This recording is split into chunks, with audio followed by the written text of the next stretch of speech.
The solar flare hit without warning, a magnificent bastard of electromagnetic fury that turned every screen aboard the Meridian's Hope into abstract art for precisely 4 seconds before the backup systems kicked in.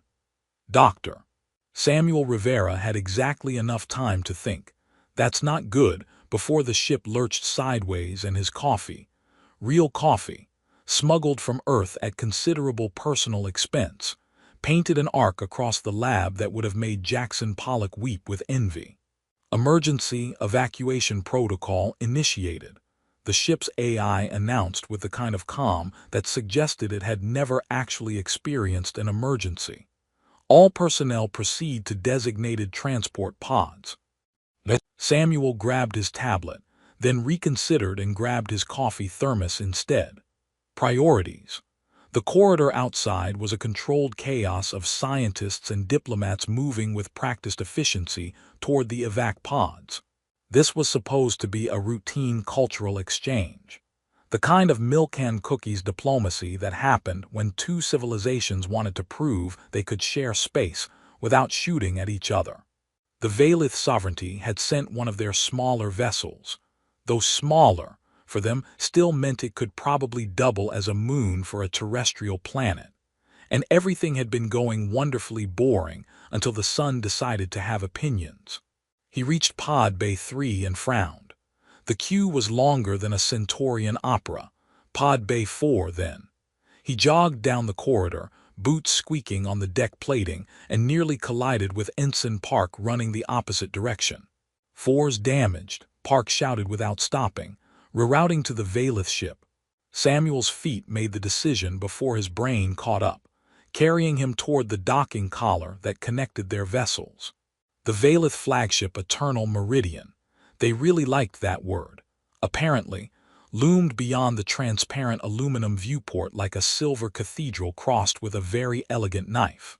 He'd been aboard twice for formal tour, shuffling along with other scientists, while Valith guides explained things in the patient tone, usually reserved for very slow children.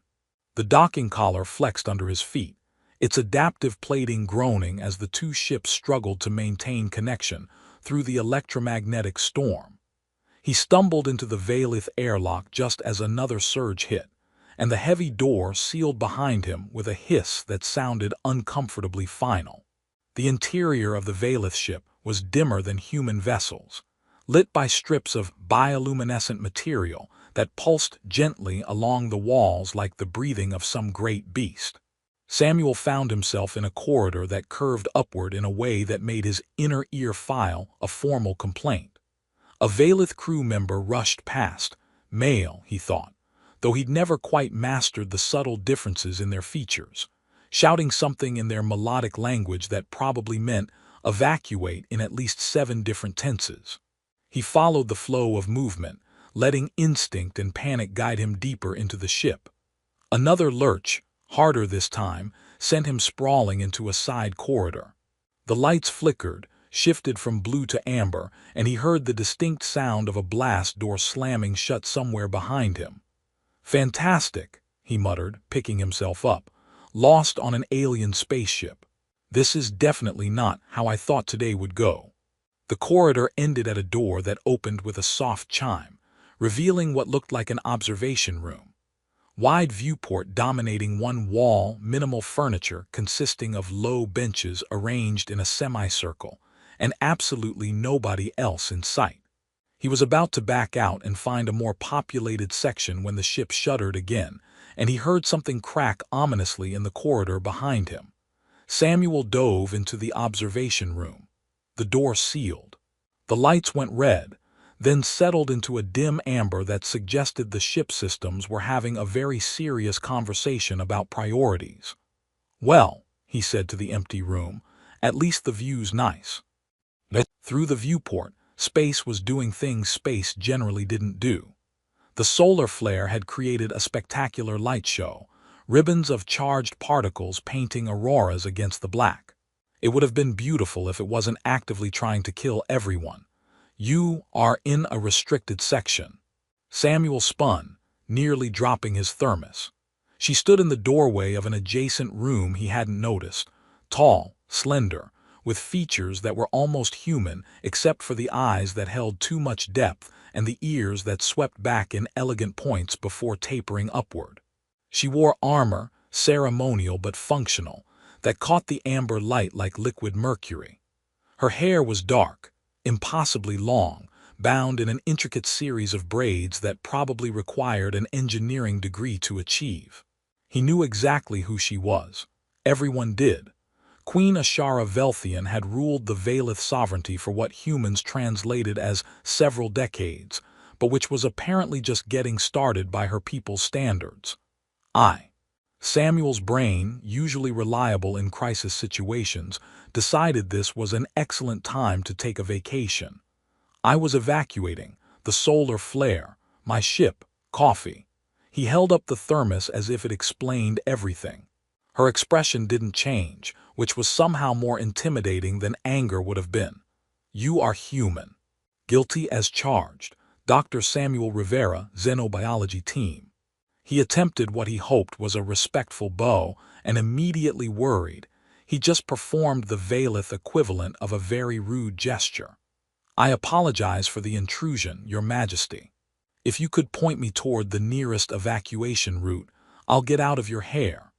Well, not literally your hair, which is magnificent by the way, very structural. I bet it takes hours. The section is sealed, she interrupted, moving to a wall panel. Her fingers danced across it, elegant and precise. Blast doors engaged due to hull breach in sectors 7 through 12. Emergency crews are responding. So we're stuck here. For the moment, she turned to face him fully, and he realized she was assessing him the way he might assess a particularly interesting bacteria sample. You are frightened. Terrified, actually, but I've found that talking helps. Sometimes I even say things that make sense, though this doesn't appear to be one of those times. Something flickered across her face, not quite a smile, but perhaps the ghost of one. Sit, we may be here a while. Samuel sat on one of the low benches, setting his thermos beside him. The most powerful woman in this sector of the galaxy stood by the viewport, backlit by cosmic fire, and he was trapped in a room with her until rescue crews could cut through several tons of blast-resistant alloy. His mouth, as usual, decided silence was overrated. So, do you come here often, or is this more of a special occasion thing? This time he was certain. The corner of her mouth definitely moved. The first day passed in what Samuel would later describe as aggressively awkward silence, punctuated by my desperate attempts at conversation. The ship's emergency systems had stabilized, providing them with atmosphere, gravity, and lighting, but the blast doors remained stubbornly sealed. Outside the viewport, repair crews in exosuits moved like luminescent insects across the hull, their work lights creating constellations against the darkness. Queen Ashara spent most of those initial hours at the wall panel, communicating with her crew in their flowing language. Samuel caught maybe one word in 10, though he was reasonably certain she'd used the Valith equivalent of absolutely not, at least 6 times. When she finally turned away from the console, her shoulders held a tension that seemed at odds with the regal composure of her face. They wish to cut through immediately, she said, settling onto the bench opposite him. I have ordered them to prioritize the hull breach and injured crew first. That's very noble of you, Samuel said, meaning it. Also mildly concerning for those of us trapped in here, but noble. You would prefer I demand special treatment. I'd prefer we weren't stuck at all, but given the circumstances, I appreciate the ethics. Very queenly. He paused. Is queenly a word in standard? It feels like it should be. She regarded him with those unsettling silver eyes. You talk excessively. It's a defense mechanism. When I'm nervous, words just sort of happen. My colleagues find it either endearing or grounds for spacing me out an airlock, depending on the day. He unscrewed his thermos, remembered his manners, and offered it to her. Coffee. It's probably cold by now, but it's genuine earth-grown. Cost me 3 months' salary. Ashara accepted the thermos with the careful grace of someone handling a potentially explosive device. She sniffed it, her elegant nose wrinkling slightly. "This is the stimulant beverage. We studied it during the cultural briefings." "Studied it? You're supposed to experience it. Go on, live dangerously. You're already trapped with a human who won't shut up, might as well try the coffee." She took a cautious sip, and her expression transformed into something between surprise and disgust. "It's bitter." "That means it's working. Try another sip, it grows on you. Like a fungal infection." Samuel laughed, startled. Did the Queen of the Veileth Sovereignty just make a joke? "I am capable of humor, Dr. Rivera." She took another sip, her face suggesting she was reassessing this capability. "Your people are addicted to this." Dependent is such a gentler word. But yes, humanity basically runs on coffee and spite. He accepted the thermos back, their fingers brushing briefly. Hers were cooler than human, and he noticed faint patterns along her skin, like very subtle scales or perhaps just the play of light. "So what do your people run on? Besides the obvious imperial majesty and superior technology?" "Duty," she said, and something in her voice made it sound less like a virtue and more like a sentence. "Honor. The weight of expectations that span generations." "That sounds exhausting." "It is." The admission hung in the air between them, surprisingly vulnerable.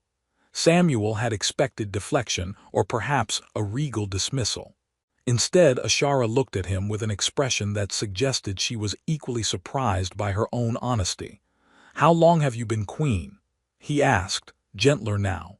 43 of your years." "I was young when the previous sovereign fell in the Carthax War."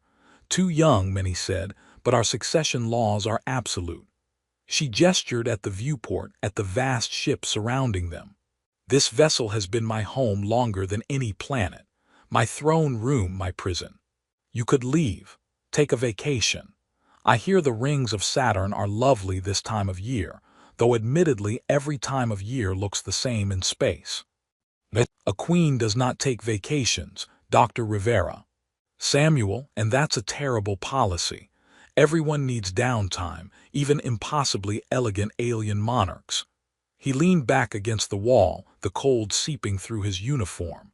"What would you do, hypothetically, if you could go anywhere?" She was quiet for so long he thought she might not answer. Outside, one of the repair crews finished a welding sequence, brief sparks flowering and dying. "There is a planet in our outer territories, Velshandara. When I was very young, before the crown, my family would go there. It has bioluminescent oceans. At night, the waves glow in colors you have no names for." Her voice softened. "I have not been back in decades." "Then we should go." "We." "Sure. After we get out of here, once the diplomatic stuff is done, we'll file the paperwork or whatever and take a trip. I'll bring the coffee, you bring the glowing ocean. We'll call it cultural exchange." Ashara stared at him as if he'd suggested they sprout wings and fly. "You are serious." "Why not? Life's too short to not see glowing oceans." "Well, your life probably isn't that short. You people live for like 300 years, right? But the principle stands. You barely know me. I know you're stuck in a room with a nervous human, and you haven't ordered me executed yet, which suggests you're at least moderately patient. I know you put your crew's safety above your own comfort. I know you secretly think my coffee might not be entirely terrible despite your face saying otherwise." He grinned. "That's a solid foundation for a tourist trip." Something changed in her expression, a subtle shift that he couldn't quite read. "You are strange, Samuel Rivera." "I prefer charmingly eccentric, but I'll take strange." The ship shuddered, a reminder that they were still in crisis mode. The lights flickered from amber to red and back again. Ashara rose smoothly, moving to the wall panel, and Samuel saw tension return to her shoulders like a familiar coat. "The hull breach is contained," she said, reading the Veileth script that scrolled across the display. "But the solar activity is increasing. They are recommending we remain sealed until the radiation levels decrease." "How long?" "Optimistically, another day. Realistically, perhaps 2. Samuel did the mental math of 2 more days in this room with limited supplies and increasingly awkward silence. Well, that gives us plenty of time to plan our vacation. I'm thinking 3 days minimum, maybe a week if you can swing it. Do you have to file vacation requests with anyone, or does being queen mean you just declare holidays whenever you want? You are incorrigible. I'm going to choose to interpret that as a compliment. He stood, stretching muscles that were already protesting the bench's ergonomics. Look, Your Majesty, Ashara, we're going to be here a while. We can spend it in uncomfortable silence, or we can actually talk. Tell me about your terrible childhood, your favorite foods, why your people are obsessed with the word meridian. I promise my questions are mostly harmless. She turned from the panel, and in the red-tinged light, her features seemed almost human. Almost, except for those eyes that held the weight of civilizations and those ears that swept back like elegant wings. Why? Because I'm curious. Because you seem lonely. Because I'm trapped on an alien spaceship and I cope with humor and conversation, and right now you're my only audience. He paused, and because when you mentioned that glowing ocean, you smiled. Just for a second, but you did. I'd like to see what other smiles are hiding in there. Ashara was silent for a long moment, and Samuel wondered if he'd finally crossed some invisible line. Then she moved to the bench, settling with a grace that suggested centuries of deportment training, and gestured for him to sit. Ask your questions, Samuel Rivera. But I warn you, my childhood was not terrible, merely complicated. And if you make jokes about Valith cuisine, I will have you assigned to our waste reclamation systems when we are freed. Samuel sat, grinning. See, you are funny. This is going to be a great 2 days. Outside, the solar storm raged on, and inside, a queen began to remember what it felt like to simply talk. 3 weeks had passed since the solar flare incident, and Samuel was beginning to suspect the universe had a sense of humor after all. His status had shifted from xenobiologist who occasionally said useful things to permanent liaison to the Valith sovereignty. A position that apparently came with an office, a diplomatic stipend, and the mild terror of being constantly watched by advisors who could kill him 17 different ways with a ceremonial spoon. The conference room aboard the joint Human-Valith Station Concordance was too cold by human standards and too warm by Valith preferences, resulting in a temperature that satisfied absolutely nobody. Samuel sat across from 3 Valith ministers, each radiating the kind of dignified disapproval usually reserved for funeral services. Ashara sat at the head of the table, every inch the queen, her armor today a deep blue that seemed to absorb light. The trade route through the Calyx sector requires significant infrastructure investment, Minister Veltaran was saying, his voice carrying the monotone of someone reading a grocery list. We propose a joint venture with 70-30 resource allocation. The human representative, Ambassador Chen, started to object, but Samuel leaned forward first. 70-30 sounds reasonable if we're talking about you getting 30. Our ships, our initial survey data, our crew willing to map asteroid fields for fun and profit. Veltaran's face remained impassive. The sovereignty's protection would ensure safe passage. Protection from what? The only hostiles in that sector are the Carthex remnants, and they've been quiet for months. Samuel pulled up a holographic display, data streams flowing in the air between them. Look, I'm not saying we don't value your very intimidating warships, but let's be honest about cost distribution. Dr. Rivera, Ambassador Chen said with the strained patience of someone counting to 10 in multiple languages, perhaps we should. Actually, Dr. Rivera raises a valid point. Ashara's voice cut through the room like a blade through silk. Every eye turned to her. The infrastructure burden would fall primarily on human resources. A 60-40 split seems more equitable. Veltaran looked like he'd swallowed something unpleasant. Your Majesty, with respect. 60-40, Minister. The humans have proven themselves capable partners. We should acknowledge that in our agreements. Samuel tried very hard not to grin and failed completely. Chen shot him a look that promised a very serious conversation later about diplomatic protocol. The Valeth ministers exchanged glances that suggested they were having an entire conversation through minute facial movements. The meeting continued for another hour, hammering out details that would probably be revised 6 more times before anyone signed anything.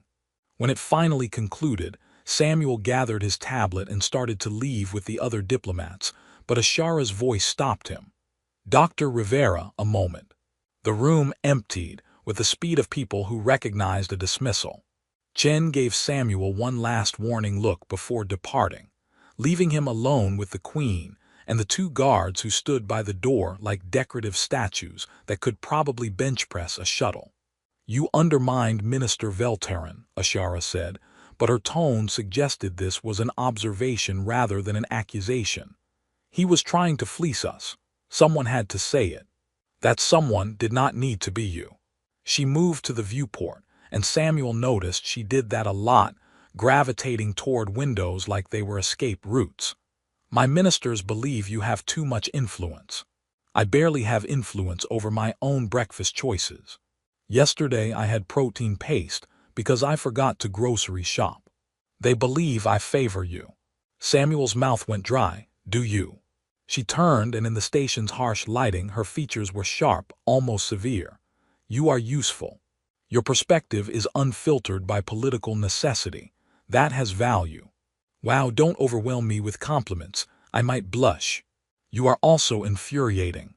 There it is. The real Ashara opinion comes out. He moved closer, keeping his posture deliberately casual despite the guards who were definitely calculating his threat level. "Look, if I'm causing problems, I can dial it back. Be more diplomatic. Use fancy words like heretofore and notwithstanding. Please don't, your directness is refreshing."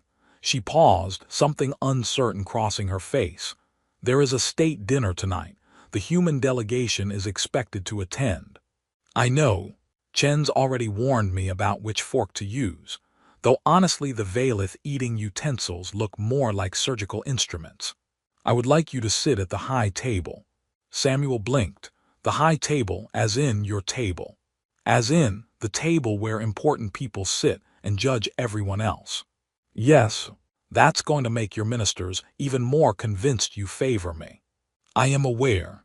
And you're okay with that?" Ashara met his eyes, and something in her gaze made his breath catch. "I am beginning to think my ministers' opinions matter less than they should."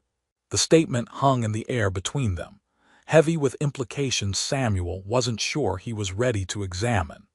A queen didn't just dismiss her advisor's concerns. A queen didn't invite random humans to high tables. A queen definitely didn't look at said humans with an expression that suggested she was seeing them as something more than a diplomatic asset. "Your Majesty," one of the guards said, touching his earpiece, "your next appointment begins in 5 minutes." "Of course." Ashara's mask slipped back into place, the vulnerable moment vanishing like it had never existed.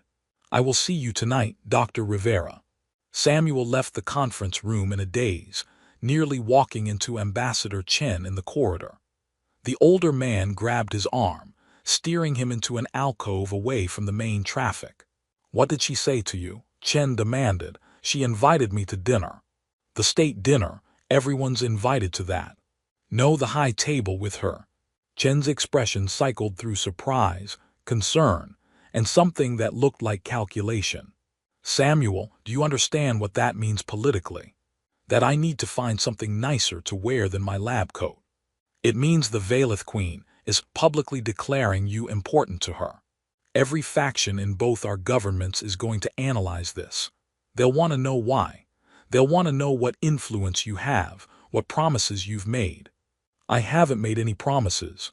We're just—" Samuel stopped because he wasn't actually sure what they were. Friends seemed too simple, allies too formal. "We talk, that's it." "Queens don't just talk, Samuel. Everything they do is political." Chen's voice softened. "I like you. You're brilliant, and your unfiltered honesty has actually helped negotiations more than it's hurt them. But you're walking into something complicated. Be careful." The state dinner was held in the station's largest hall, a space designed to accommodate both human and Valith physiology through clever use of adjustable furniture and lighting. Samuel had found dress clothes that were only slightly wrinkled and made his way through security with the other human delegates. The room was already filling with representatives from a dozen species, the air thick with competing perfumes and the low hum of translation devices. The high table dominated one end of the hall, elevated slightly on a dais. Ashara was already seated, and Samuel felt his heart do something complicated when he saw her. She wore formal robes instead of armor, deep purple fabric that seemed to shift colors as she moved. Her hair was arranged in an elaborate style he'd never seen before, woven with threads that caught the light like captured stars. He climbed the dais steps, acutely aware of every eye in the room tracking his movement. The seat to Ashara's right was empty, clearly meant for him. He sat, trying to project confidence he absolutely did not feel. "You found it," Ashara said quietly, a hint of amusement in her voice. "The several hundred people staring at me were a good clue." He glanced at the table settings, at the array of utensils that could probably double as weapons. "Any advice on which fork I start with, or should I just guess and hope for the best?" "Start with the outermost and work inward. Though if you fail, I will not have you executed, probably." That probably is doing a lot of work in that sentence. Her lips curved, subtle but unmistakable. Around them, conversations continued, but Samuel was hyper-aware of the glances thrown their way, the whispered speculations. The dinner progressed through multiple courses, each one a culinary achievement that Samuel barely tasted. He was too focused on the way Ashara would occasionally lean closer to explain a dish, her voice low and meant only for him. Too focused on the way she laughed at his jokes, actually laughed, while maintaining perfect regal composure for everyone else. Too focused on the realization that Chen was right. This was complicated, but he couldn't bring himself to care. "You're staring," Ashara murmured between courses. "You're wearing starlight in your hair. I'm allowed to stare." "You say things like that too easily." "Only to you." The words came out before he could stop them, honest and unfiltered. "Only ever to you." Ashara's eyes widened fractionally, and Samuel saw something flicker there, something that looked dangerously like hope. "Samuel." "Careful, Your Majesty," he said, trying to inject levity into the moment even as his pulse thundered. "Keep looking at me like that, and people might think you're starting to fall for me." He meant it as a joke, a way to break the tension. But Ashara didn't laugh. She held his gaze and slowly, deliberately, she smiled. Not the polite diplomatic smile she gave ministers. Not the amused quirk he'd earned during their trapped days. This was something else entirely, something that made every nerve in his body light up like the station's warning systems. The smile lingered for 3 heartbeats before Ashara turned her attention back to the dinner, but Samuel felt the echo of it for the rest of the evening. Around them, conversations flowed in multiple languages, deals were brokered over crystallized fruits, and the machinery of diplomacy ground forward with its usual glacial inevitability. But something had shifted, and from the way several Valith ministers kept glancing at their queen with barely concealed concern, Samuel suspected he wasn't the only one who'd noticed. The dinner concluded near midnight station time. Delegates dispersed in clusters, heading back to their quarters or to the observation lounges where the real negotiations always happened. Samuel started to leave with the human contingent, but Ashara's hand touched his arm, the contact brief but deliberate. "Walk with me," she said, and it wasn't quite a command but wasn't quite a request either. They ended up in one of the station's garden sections, a shared space where both species had contributed flora. Earth roses grew alongside Valith lumina vines, creating a strange hybrid ecosystem that shouldn't work but somehow did. The artificial night cycle had begun, dimming the overhead panels to something approximating starlight. "You were reckless tonight," Ashara said, her voice carrying none of the warmth from dinner. "I made a joke. That's not reckless, that's just me." You made an implication in front of 200 witnesses. My advisors are already demanding explanations." She turned to face him, and in the dim light her features were sharp with something that looked like frustration. "Do you understand what you've done? I embarrassed you. I'm sorry I didn't think. You made me smile." The words came out fierce, almost angry. "You made me smile like I was not a queen but simply someone who enjoys your company, and now every political faction in both our governments knows it." Samuel felt his stomach drop. "Ashara, I didn't mean to create problems for you." "I know." She moved closer and he could see the tension in her shoulders, the weight she carried. "That is what makes this complicated. You never mean to disrupt anything. Yet you walk into my life and suddenly protocols I have followed for decades feel like chains. Then break them." The words came out before his brain could catch up. "You're the queen. Change the rules." "It is not that simple. I have responsibilities to billions, alliances that took centuries to build. One wrong move, one perceived weakness, and it could all fracture." Her voice dropped. "And yet when I am with you, I forget to care about any of it." Samuel's breath caught. The garden around them seemed to hold its stillness, roses and lumina vines bearing silent witness. "Is that a bad thing?" "It should be."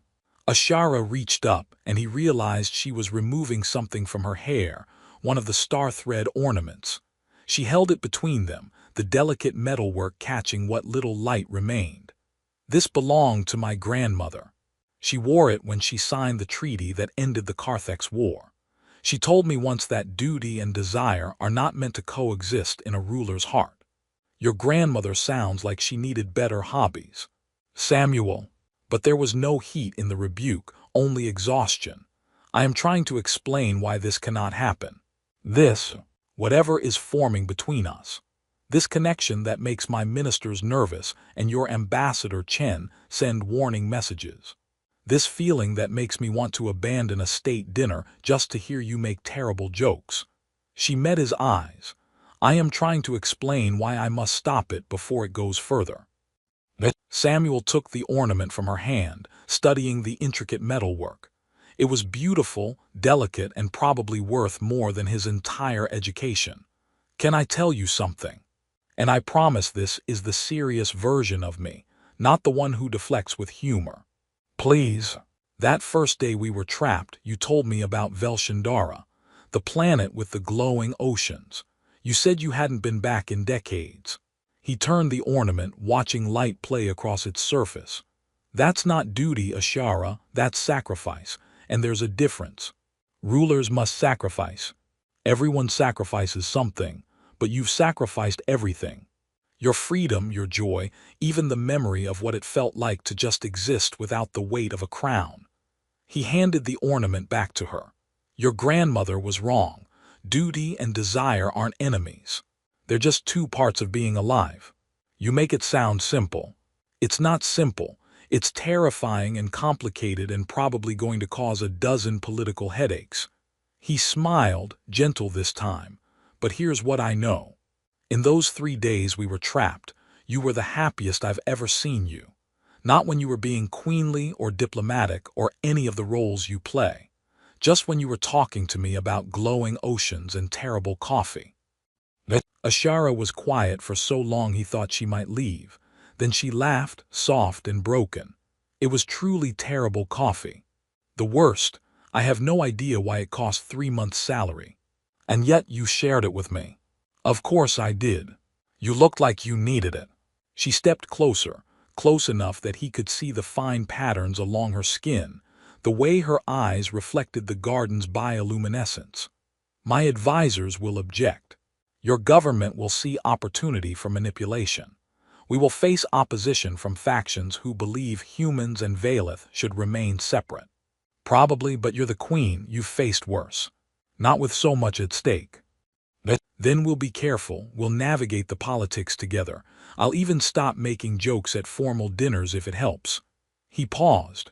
"Well, I'll try to stop. No promises." "Samuel." His name on her lips felt like a secret, intimate despite the open garden. "When you said I was starting to fall for you, You meant it as a jest. I did. What if I told you it was not? His heart stopped, restarted, and immediately lodged itself somewhere in his throat. What? What if I told you that it happened slowly? So slowly I did not notice until it was too late. She raised her hand, hesitant, and touched his face with fingers that trembled slightly. That when they finally cut through those blast doors, my first thought was not relief, but regret that our time alone was ending. I'd say, his voice cracked, and he had to clear his throat. I'd say that's the best news I've heard in my entire life. Even knowing the complications. Especially knowing the complications. Because it means you think we're worth fighting for. Ashara smiled then, that same devastating smile from dinner, and Samuel understood why her ministers were nervous. This wasn't the smile of a queen making political calculations. This was the smile of someone allowing themselves to want something, consequences be damned. I have not been to Velshandara in 43 years, she said softly. Then let's go. File the paperwork, make the arrangements. Bring your scary guards if you have to, but let's go see those glowing oceans. Just like that. Just like that. Life's too short, remember, even for 300-year-old alien queens. He took her hand, marveling at how well it fit in his. Besides, someone needs to make sure you take actual vacations. Apparently, I'm volunteering for the position. There is no such position in my government. Then we'll create one. Royal Vacation Coordinator. I'll put it on business cards.